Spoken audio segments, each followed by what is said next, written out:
पड़ा कि इस साइंटिस्ट उसकी सोल चुराना चाहता था, इसलिए उसे कैद करके रखता था। आखिर में बहुत बड़ा एक्सप्लोजन होता है और अपने अंदर मौजूद सिस्टम की वजह से वह फिर से अपनी बॉडी में वापस आ जाती है। चैप्टर 2, मिरेकल और ठाकुर परिवार।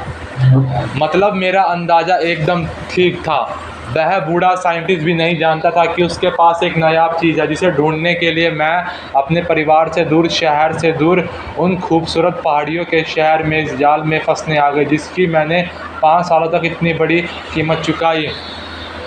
बॉस, आपके नाना जी ने जब मुझे बनाया था तो यही कहा था कि जब अपने टेस्ट में पास हो जाओगी तो खुद ब खुद मेरा सिस्टम जो बहुत साल पहले ही उन्होंने नष्ट कर दिया ताकि किसी गलत हाथ में ना पड़े, वो फिर से अपनी मेमोरी रिकवर करने लगेगा और उसी वक्त उसका फिजिकल फॉर्म जो कि एक रिंग के फॉर्म में था, उसकी चमक तेज हो जाएगी और वो चमक मेरी ही थी। यह वही समय था जब आप ज़िंदगी के लिए अपनी मौत से लड़ रहे थे, जिसमें आपकी हिम्मत ने आपको बचा लिया और मैं आपके हाथ में आ गया और ऐसे में आप फिर से वास्तविक शरीर में लौट आए। लेकिन उससे बूढ़े का क्या हुआ और शारीरिक की साल का क्या हुआ? बॉस, आपके उस बॉडी में मरने से पहले ही उस साइंटिस्ट की बेटी आपके शरीर में मर चुकी थी। ये तो अच्छा रहा कि आपका शरीर नष्ट हुआ, वरना आप कभी वापस अपनी सही जगह पर नहीं लौट पाती। आप दोनों को एक दूसरे की बॉडी को छोड़ने का समय बिल्कुल सेम था, जिस वजह से मुझे अपनी आधी ही एनर्जी यूज़ करनी पड़ी वापस आपको उसके शरीर में लाने की। तो क्या अब मैं फिर से कोई मेरी सोल को पाने के लिए वो गंदा खेल तो नहीं रचेगा? अयाशी ने सिस्टम से पूछा। बॉस, जब कोई खुद से भी ताकतवर और बेहतर इंसान देखता है तब उसके मन में लालच जागता ही है। ये तो इंसान प्रवृत्ति है, इसे मिटाया नहीं जा सकता। इसलिए जो भी आपको खूबियों को जानेगा वो हर मुमकिन कोशिश करेगा आपको काबू में करने की। ठीक है, पर साइंटिस्ट का क्या और उसका वो सुपर ह्यूमन? अयाशी की आंखों के आगे अचानक से ट्रांसपेरेंट बॉक्स में रखे उस ठंडे शख्स की छवि आ गई। बॉस, वो लैब ही नहीं बचा तो कोई रोबोट और आधा इंसान कैसे बच सकता है? वहाँ बहुत बड़ा एक्सप्लोजिव हुआ क्योंकि उस साइंटिस्ट ने पावर बहुत ज़्यादा बढ़ा दी थी, इसलिए कोई नहीं बच सका। यहाँ तक कि शरीर भी जलकर राख हो गए होंगे। तुम्हें इतना सब कैसे पता? बॉस, मैं एक एडवांस सिस्टम हूँ और मुझे सब पता होता है, सिस्टम एडमिन ने बड़ी ही अदा से उतारते हुए कहा। मगर कहीं का, अयाशी ने मुंह बनाकर मन में सोचा। सुना मैंने, फिर से उसने अपने अंदर की एक रोबोटिक आवाज़ सुनाई दी। वो चिढ़ गई और चिढ़ने भरी आवाज़ से बोली, अब तुम मेरे मन की बात भी पढ़ोगे? आप मेरी बॉस हो और अब से हम दोनों एक दूसरे से जुड़ चुके हैं, इसलिए मैं आपके मन की बातें और क्या आप सोचती हो सब जान सकता हूँ। जैसा कि मैंने कहा, मुझे सब पता होता है। तुम्हें सच में सब पता है? अयाशी ने मुंह बनाकर कहा। तभी उसकी नज़र सामने शीशे में देख रहे अपने चेहरे पर गई और एक जगह ठहर गई। उसने अपनी बालों को गर्दन से हटाकर पीछे किया तो उसकी आंखें एक पल को ठिठक गई। ये फिर से ये मेरी गर्दन पर कैसे आ गया? ये तो पहले से ही था। एक बार फिर सिस्टम एडमिन बीच में टपकते हुए बोला। पहले से क्या क्या मतलब है तुम्हारा? ये तो वही चेहरा है उस सुपर ह्यूमन का, पर उसका टैटू मेरी गर्दन पर क्यों है? अयाशी अपनी गर्दन के नीचे बने उस क्रूर ठंडे राजा की तस्वीर को टैटू देखकर सदमे में आ गई। ये सब उस लड़की का किया धरा है। वो ही इस ठंडे शैतान के पीछे इतनी पागल थी कि उसने उसकी तस्वीर ही अपने दिल के पास छुपवा ली। सिस्टम एडमिन ने अपनी आंखें रोल करते उसे बताया। तभी उसे याद आया कि ये बॉडी पिछले 5 साल से उसकी नहीं थी, बल्कि कोई और उस पर कब्जा करके बैठा था। उसकी आंखें गुस्से से लाल हो गई। कोई इतना पागल कैसे हो सकता है कि उस इंसान के नाम को छोड़कर उसकी तस्वीर ही अपने शरीर पर बनवा ले? वो पागल ही तो थी तुम्हारी मंगतर के पीछे। ये तो कुछ नहीं है। उसने तो पता नहीं क्या क्या कांड किए हैं, जिन्हें सुधारते सुधारते अपनी सारी ताकत ही चली जाएगी। उस ठंडे शैतान को मेरा मंगेतर कहना बंद करो। होगा वो उसका सिर के दिल का राजा, लेकिन भूलो मत वो अब जा चुकी है। फिर अपनी गर्दन के नीचे बने उस सर्द लेकिन बने हुए हैंडसम चेहरे को देखकर, मैं अयाशी ठाकुर हूँ, जिसे इस जैसे कोल्ड रोबोट में कोई इंटरेस्ट नहीं है। यह कहते हुए उसकी आंखें ठंड से भर गई और उनमें एक मर्डरस इंटेंस दिखने लगा। उसका यह रूप देखकर सिस्टम एडमिन भी डर गया। और वो उसके माइंड से गायब हो गया। लेकिन गायब होने से पहले उसने पिछले 5 सालों की उस दूसरी साल की मेमोरी अय्याशी के माइंड में डाल दी थी। अय्याशी के सर में अचानक तेज से दर्द उठा और उसने अपने दोनों हाथों को सर से पकड़ लिया।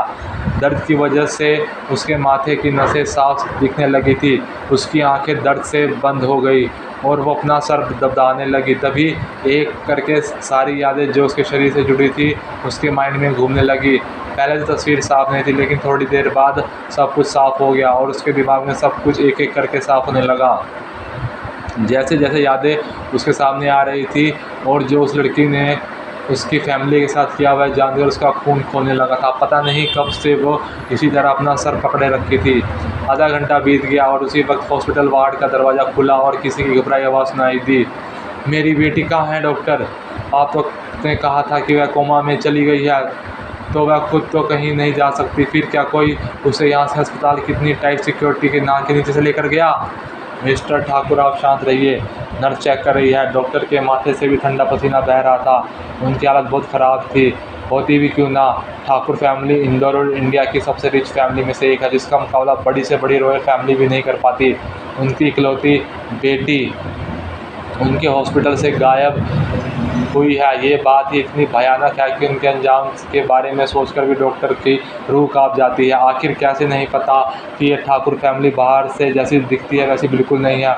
उनके कई ऐसे राज हैं जिन्हें जानने वाला आज तक जिंदा नहीं बचा। नर्स पूरे वार्ड को देखने लगी। उसे भी हाथ काँप रहे थे, क्योंकि उसका अंजाम होगा वो हॉस्पिटल। यहाँ के डॉक्टर, यहाँ के काम कर रहे स्टाफ को भुगतना पड़ेगा। उसने बालकनी चेक की, वो भी खाली थी। उसने वॉशरूम का डोर खोला चाहा, लेकिन अंदर से लॉक था, जिससे वो नहीं खुला। नर्स की आंखें बड़ी हो गई और चिल्लाकर बोली, डॉक्टर, शायद पेशेंट बाथरूम में है, दरवाज़ा अंदर से लॉक है। क्या? लेकिन पेशेंट खुद बाथरूम में कैसे जा सकती है? वो तो कोमा में थी और उसकी हालत में भी कोई सुधार नहीं था। हम बस उसे इन मशीनों के ज़रिए ज़िंदा रखे थे इतने महीनों से। तुम्हारे कहने का मतलब क्या है डॉक्टर? मिस ठाकुर ने अपनी कॉलर पकड़ कर ली। वो मेरी बेटी है, उसे लौटना ही था। वो ऐसी ज़िंदगी में हार कर मर नहीं सकती थी।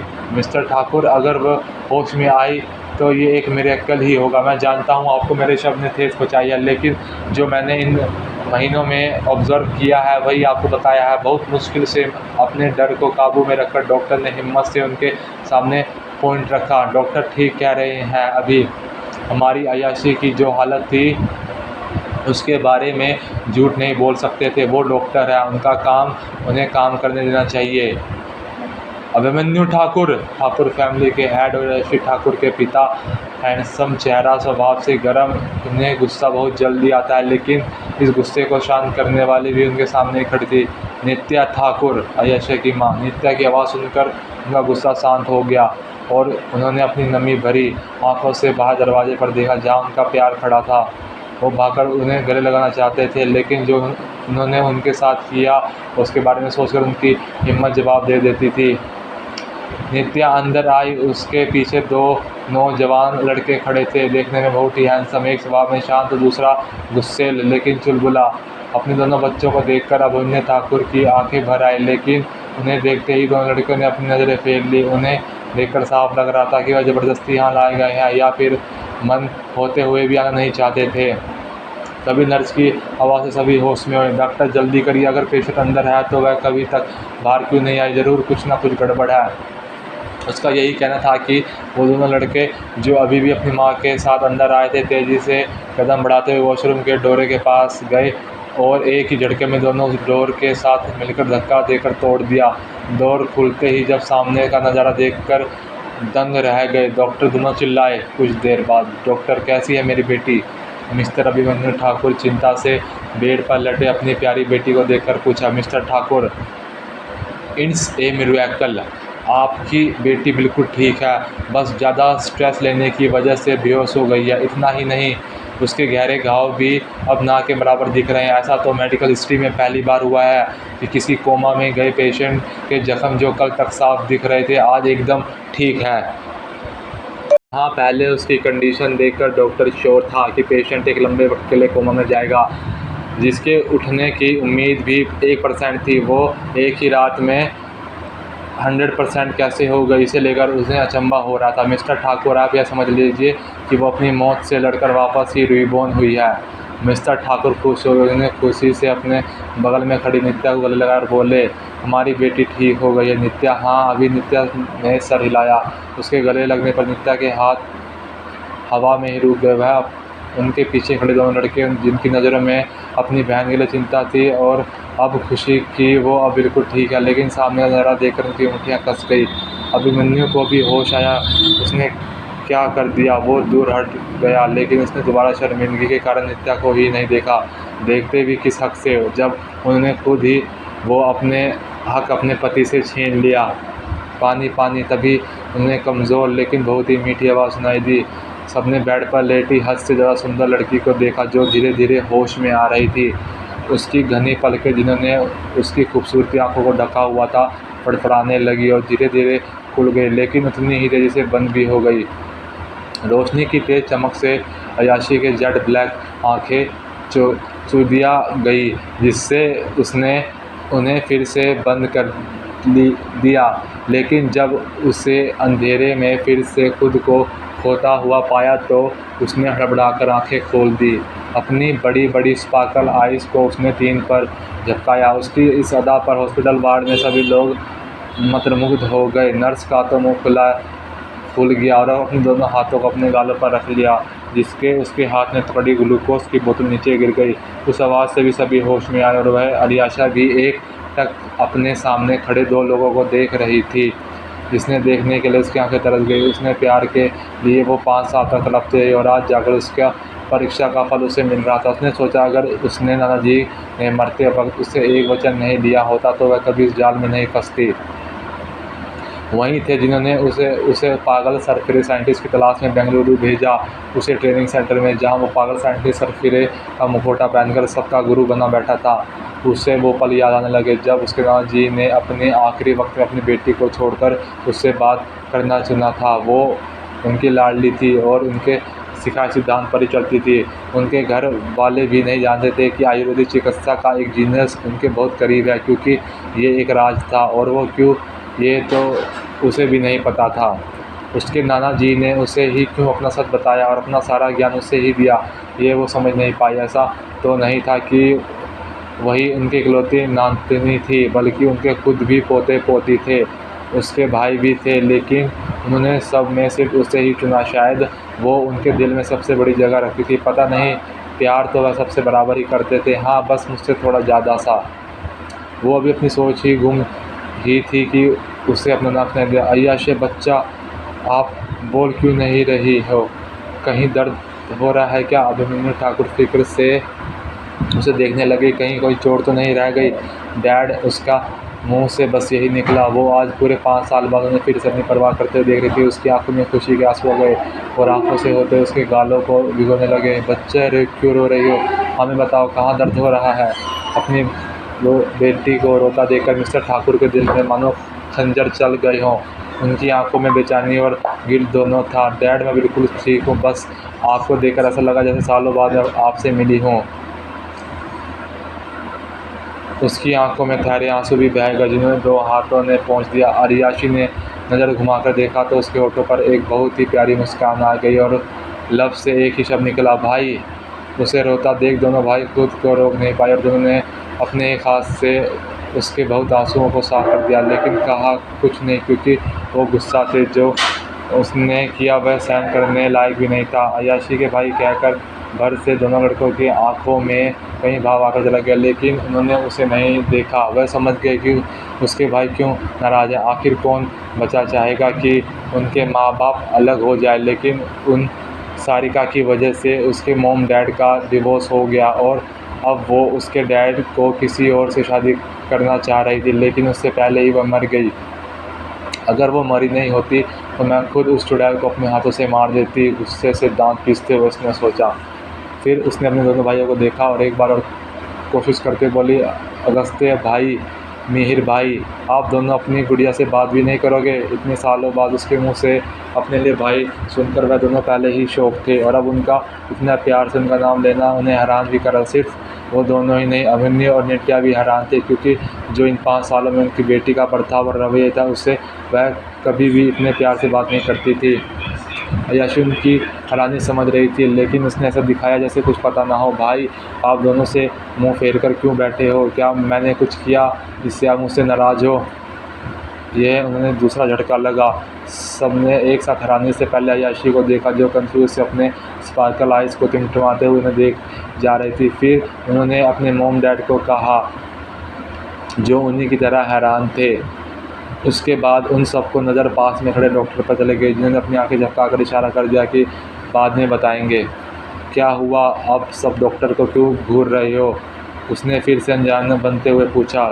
तुम्हें आराम करना चाहिए, अभी तो ही ठीक हुई हो, तो इतनी सारी बातें कर रही हो, थक गई होगी, इसलिए लेट जाओ। तब हम तुम्हारी हेल्थ के बारे में डॉक्टर से बात करते हैं, अगस्त्य ने बिना उसे थोड़ी देर रुकी आवाज़ में कहा और उठकर वहाँ से बाहर चला गया। मिहिर भी एक नज़र से देखकर बिना कुछ कहे अपने भाई के पीछे चलते हुए बोला, चले माँ। नित्या जी जैसे होश में आई, वो तो बस अपने बेटी की टकटक देख रही थी, जैसे कुछ समझने की कोशिश कर रही हो। उसने हाँ में सिर हिलाया और जैसे ही जाने लगी तो अचानक से आई आवाज़ को सुनकर उसने कदम वहीं ठहर गए और आंखों में रुके आंसू बह निकले। मामा, क्या आप भी अपनी बेटी से नाराज़ हो? दोनों भाइयों की तरह मैंने आप सभी को इतना नाराज़ और हर्ट कर दिया कि आप तो मुझे से बिला मिले ही जा रही हो। मॉम फिर अपने सर को पकड़ते हुए, लेकिन मुझे कुछ याद क्यों नहीं आ रहा? नित्या ने पलटकर बेटी को देखा, जो उनकी परछाई थी। आर्या, जो सो जाओ, हम सब बाद में और आपसे बात करेंगे। इस बार उसने भी कुछ नहीं कहा और आगे क्यारी बेटी की तरह हाँ में सिर हिलाकर लेट गई और अपनी आंखें बंद कर ली।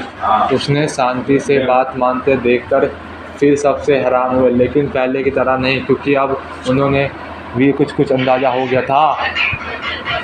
मीर अपनी मोम के वार्ड से बाहर निकला। अभिमन्यु भी एक नज़र अपनी बेटी को देखकर बाहर चले गए। उनके सबके जाने अय्याशी ने आंखें खोली। जितना भी दर्द और तड़प मेरी वजह से है, आप सबका दुगना हिसाब वो लोग चुकाएंगे जो हमारे घर को बिखरता हुआ देखना चाहते थे। इन 5 सालों में बहुत निभा लिया अपना फ़र्ज़, अब एक बेटी की बारी है अपना फ़र्ज़ निभाने की। यह कहकर उसने अपनी आंखें बंद कर ली। कमज़ोर होने की वजह से जल्द ही जल्द वह नींद की आगोश में चली गई। क्या अय्याशी सुलझा पाएगी उन बिखरे रिश्तों को? क्या उनके भाइयों की नाराज़गी दूर हो पाएगी?